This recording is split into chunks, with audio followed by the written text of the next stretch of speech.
Ẹ káàbọ̀ sí ẹ̀kọ́ ìkójoojúmọ́ ti ìjọ ẹ̀dá titun. Òní ọjọ́bọ̀ 30 oṣù kẹwàá ọdún 2025. Àkòrí: má ṣe ronú ohun àtijọ́ mọ́. Ìwé orin 451. Olúwa, èmi ṣáà ti gbóhùn rẹ. Ẹ̀kọ́ àkọ́sórí. Pẹ̀lúpẹ̀lú, ìgbà ìmọ̀ yìí ni Ọlọ́run ti fi ojú fò dá, ṣùgbọ́n ní ìsinyìí ó ń pàṣẹ fún gbogbo ènìyàn níbi gbogbo láti ronúpìwàdà.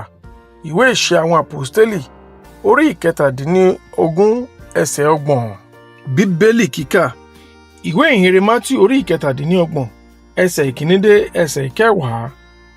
Nígbà tí ó di òwúrọ̀, gbogbo àwọn olórí àlùfáà àti àwọn àgbààgbà gbìmọ̀ sí Jésù láti pa á. Nígbà tí wọ́n sì dé tán, wọ́n mú un lọ, wọ́n sì fi lé Pọ́ńtù Pílátù lọ́wọ́ tí í ṣe baálẹ̀. Nígbà náà ni Júdásì, ẹni tí ó fi hàn, nígbà tí ó rí i pé a dá a lẹ́bi, ó ronúpìwàdà, ó sì mú 30 owó fàdákà náà padà wá ọ̀dọ̀ àwọn olórí àlùfáà àti àwọn àgbààgbà. Ó wí pé, èmi ṣẹ̀ lé èyí tí mo fi ẹ̀jẹ̀ aláìṣẹ̀ hàn. Wọ́n sì wí pé, kò kàn wá, máa bójú tó o. Ó sì dá owó fàdákà náà sílẹ̀ ní tẹ́ḿpìlì, ó sì jáde, ó sì lọ ìṣọ́.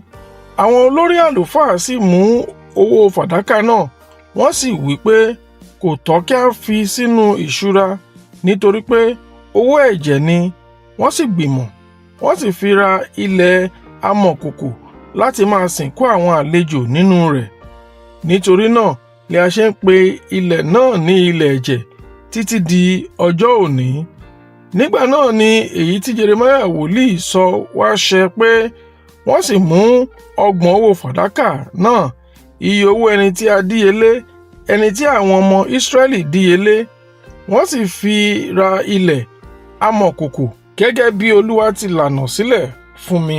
Ẹ̀kọ́. Bíbélì kíkà wa lónìí jẹ́ ká mọ̀ bí Júdásì Ìsíkáríótì ṣe kábàámọ̀ lẹ́yìn tó ti ta Jésù Kristi Olúwa wa.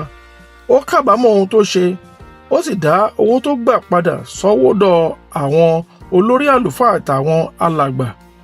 Ó sì sọ fún wọn pé òun ò lọ́wọ́ nínú ìwà búburú tí wọ́n ṣe. Ẹnikẹ́ni tó bá ń tẹ̀lé ìṣẹ̀lẹ̀ tó ṣáájú àkókò yìí máa ní rísí Júdásì nípa bó ṣe ṣe àtúnṣe àṣìṣe rẹ̀. Bákan náà sì ni ìgboyà tó ní láti gbé ìgbésẹ̀ láti ṣàtúnṣe rẹ̀. Àmọ́ ó ṣeni láàánú pé bó tilẹ̀ jẹ́ pé Júdásì ronúpìwàdà, kò dáríjì ara rẹ̀. Ó ń ronú ohun tí ó ti kọjá lọ àti ẹ̀bi títí ó fi pa ara rẹ̀. Ọ̀rọ̀ Ọlọ́run ràn kedere nípa ohun tí a lè ṣe nígbàkúgbà tí a bá pàdánù ipa ọ̀nà wa nínú ìwà bí Ọlọ́run. Ìwé Jòhánù kínní orí 1 ẹsẹ̀ 9 wípé, bí a bá jẹ́wọ́ ẹ̀ṣẹ̀ wa, ó jẹ́ olóòótọ́ àti olódodo láti dárí ẹ̀ṣẹ̀ wa jì wá àti láti wẹ̀ wá nù kúrò nínú gbogbo àìṣòdodo. Ọlọ́run kò kàn dáríjì, ó tún ní àbùkù àti ẹ̀ṣẹ̀ wa kúrò, àti pé ohun kan ṣoṣo ni ó ń béèrè lọ́wọ́ rẹ: ìjẹ́wọ́. Ní kété tí o bá ti jẹ́wọ́ àwọn àṣìṣe rẹ, lẹ́yìn náà gbàgbọ́ pé ó ti dáríjì ọ́. Ohun tí ọ̀rọ̀ Ọlọ́run sọ nìyẹn. Láti tẹ̀lé èyí, ìwé Kọ́ríńtì kejì orí 5 ẹsẹ̀ 17 sọ pé ẹnikẹ́ni tí ó bá ti wà nínú Kristi ti di ẹ̀dá tuntun, àti pé àwọn ohun àtijọ́ ti kọjá lọ. Nígbà tí a bá dá ẹ̀ṣẹ̀, a jáde kúrò nínú Kristi. Ní àkókò tí a bá jẹ́wọ́ àwọn ẹ̀ṣẹ̀ wa, Ọlọ́run dáríjì wá, ó sì mú wa padà sínú Kristi, àti pé ó ti parí rẹ̀ síbẹ̀. Ohun tí ó tẹ̀lé ni ojúṣe tààrà tiwa, pé a ti dáríjì wá, a sì ti mú wa padà bọ̀ sí ipò.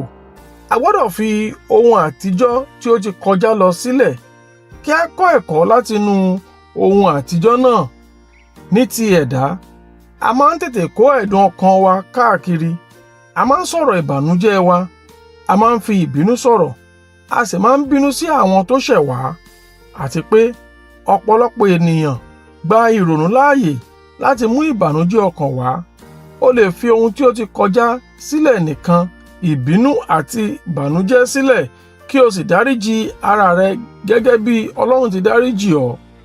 Nígbà tí a bá gbé àwọn ẹ̀gbin, ìdọ̀tí àti ẹ̀dùn ọkàn wa, ìkórìíra, àbámọ̀, ìkáàánú àti bẹ́ẹ̀ bẹ́ẹ̀ lọ, ó lè dáhùn sí ìgbésí ayé nìkan ju kí o gbádùn rẹ̀ lọ.